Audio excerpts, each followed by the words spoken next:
boss hooked us all up with free tests. Does he not have your address? What's going on there? The word on the streets is actually that Jen Psaki is going to MSNBC next month. Yeah. Yeah, apparently just being on C-SPAN, the ratings were too high, and she wanted more of a challenge, you know? Wanted to switch things up. She can't laugh at that. Don't put the camera on her. If it's true, congratulations to Jen on your big career change. But you know, moving to MSNBC is going to be a big switch up for you, because right now your current job is to make the Biden administration look as good as possible, you know, at all costs. Now you're going to be at MSNBC, and you're going to have to, you'll be fine, actually. No, sorry. I don't even know why I apologize. By the way, MSNBC, can I just say you guys are doing great work, you know? I love watching your shows. You know, when Trump was in office, your shows were all about how bad he was. And now that Biden's in office, your shows are all about how bad Trump was. Consistency is important. We appreciate that. We really do. Also, shout out to Joe and Mika. Yeah, I love you guys. Most adorable HR violation in town. I love it. So adorable. What? And that's why we're really here, people. We're here to honor the media. Yeah. So, first and foremost, let's give it up for the White House press pool. Let's give it up for them, please. You guys are relentless. Every day you show up, and every day you demand answers on the pressing issues of the day. And then Fox News asks about Hunter Biden. And I'll be honest though, I actually think that's a good thing. I really do. I think people need to be held accountable if they're using their dad's name to get ahead in life. And I can't think of anyone better to ask about that than Peter Doocy. Yeah. Wherever he is, Chris Wallace laughed at that joke. But you see, the real purpose of tonight is to honor some of the country's best political journalists, people like Abby Phillip, Yamiche Alcindor, right? And Mick Mulvaney. I actually get why CBS hired Mick Mulvaney. I get it.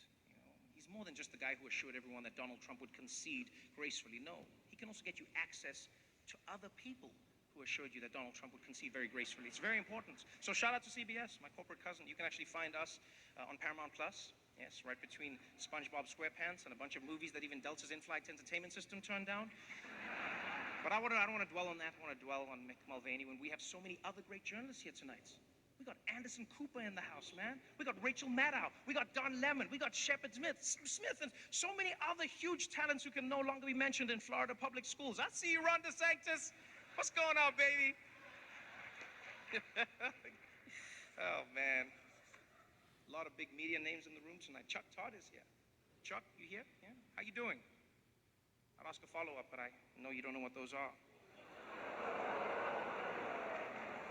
Don't boo him. He's trying. Man, these people are mean, Chuck. The Axios team is also in the house. I didn't know this, but Axios is actually Greek for political playbook without the birthdays. Yeah.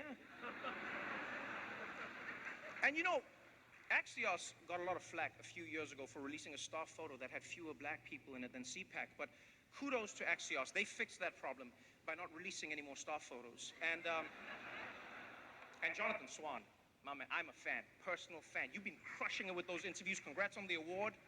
People are always asking, how does Jonathan Swan get these politicians to open up to him? I'll tell you how. It's the Australian accent. Yeah, American journalists sound too aggressive. What did you do with the money? An interview with Jonathan Swan is like being interrogated by a koala bear. But Senator McConnell, don't you think it's strange that you and the devil have never been seen in the same place at the same time? Don't you think that's strange? I guess when you go to hell, you'll find out for yourself. NPR is here tonight, one of my favorites. Congratulations on all the work you do. I love Tiny Desk concerts. I just wish you guys didn't always have to beg for money. You know, maybe you're spending too much on those tote bags. Who designs those? House of Gucci? Why not just ask Ivanka which kids make her stuff? Come on. And how about the New York Times, also here? Man, can I just say, New York Times, I did not realize how much you guys like to party.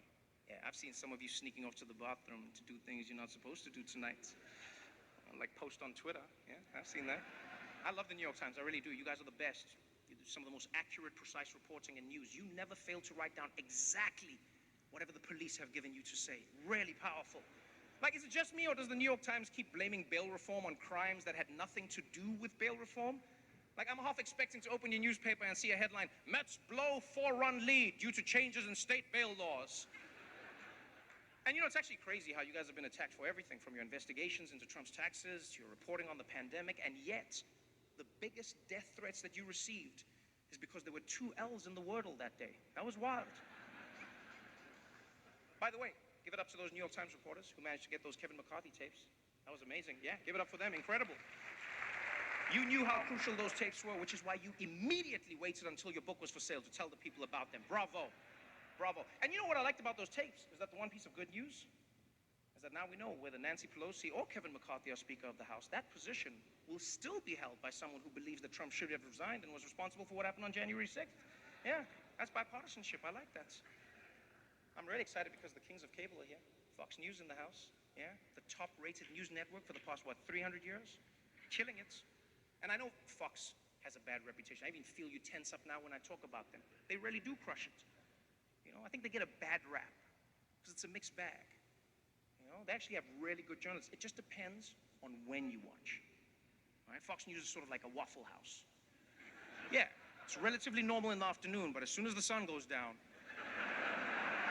there's a drunk lady named Janine threatening to fight every Mexican who comes in. You can't throw me out. I know the real president. How about that Fox primetime lineup, huh? Tucker Carlson, Sean Hannity, Laura Ingraham. Their coverage of COVID was really impactful. Their segments about vaccines moved their viewers into the ICU. And congrats to Sean Hannity on becoming the longest-running host in cable news history, by the way. Give it up for him. For real, give it up for him. Longest-running host. Don't hate. Don't hate the player. Yeah. Fun fact, Sean Hannity and Ainsley Earhart are actually dating now. Yeah, and I actually think it's beautiful to see an office romance at Fox that won't end in a $20 million settlement. Yeah, I'm sure wherever Roger Ailes is right now, he's looking up and smiling. Oh, Laura Ingraham, wow. What can you say about her that hasn't already been said by the Anti-Defamation League? Powerful. I'm just sad that Tucker Carlson isn't here today. He's my favorite. What a talent. Tucker Carlson, are you kidding me? Woo. That man's a beast. Who else could fill an entire show each night asking questions that Google could easily answer? Do vaccines work? Who really won the election? Who's the president right now? Is this America? Gripping stuff. But you know, if we're honest people, there's so much happening in the world right now. Sometimes it can be overwhelming, and you just want to tune it all out. And that's why I love watching CNN. Where's Jeff Zucker, by the way? Also couldn't make it? What's happening over there? Apparently, Jeff got fired after he tried to keep his workplace relationship a secret, which is weird because if he really didn't want anyone to know about it, he could have just made a show about it on CNN+. I know, it's so sad. CNN+, gone, but forgotten. You know who I blame? You know who I blame, CNN? I blame John King. That's who. Yeah, John, your magic wall can predict how every person in the country is going to vote in every county, but it couldn't give you a heads up that nobody wanted more CNN? I mean, they spent $300 million on CNN+. $300 million. Can I be honest, CNN? I think Stanley Tucci was playing you guys. Yeah. No, I think that dude knew exactly where Italy was. And he was just going to keep searching as long as you were paying. $300 million. Do you understand how much money that is? I mean, I do get it. Streaming, they say, is the future. You know, as the old saying goes, you got to spend money to make sure that Chris Cuomo doesn't get into wrongful termination lawsuits. And that's not the only big change going on at CNN. They just brought on Chris Licht, yeah, my man over there, Chris, as the new head of news. Oof. His first order of business, hire a guy who knows how to turn off the breaking news banner.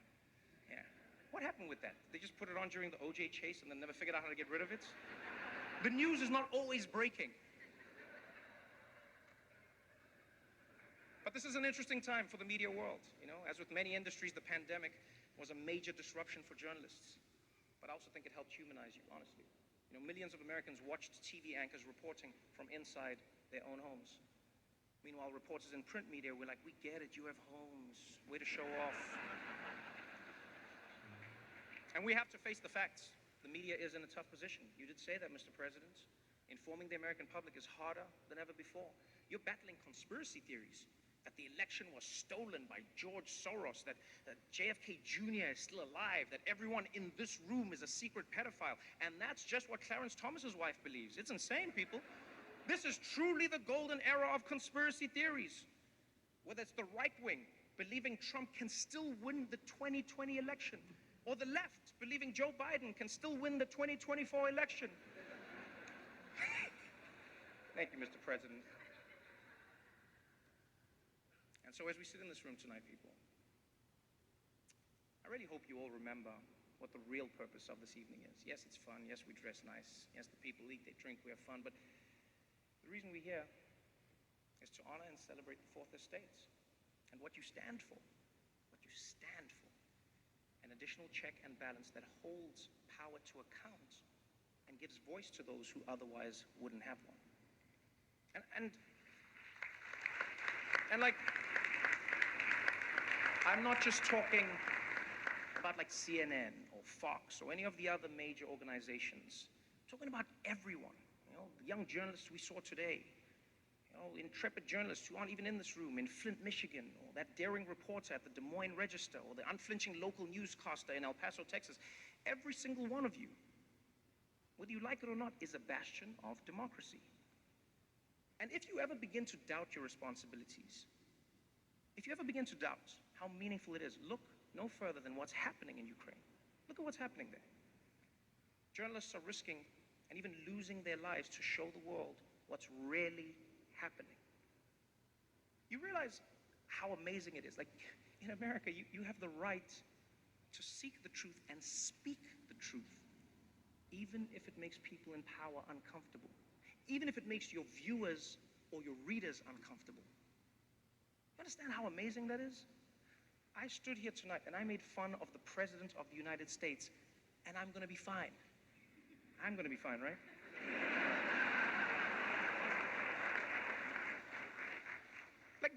Do you really understand what a blessing it is? Maybe it's happened for so long that it might slip your mind. It's a blessing. In fact, here, ask yourself this question.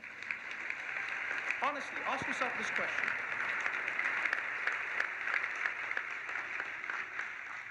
If Russian journalists who are losing their livelihoods, as you were talking about, Steve, and their freedom for daring to report on what their own government is doing, if they had the freedom to write any words, to show any stories, or to ask any questions, if they had basically what you have, would they be using it in the same way that you do? Ask yourself that question every day, because you have one of the most important roles in the world. Thank you so much for having me. I appreciate you. Please be careful.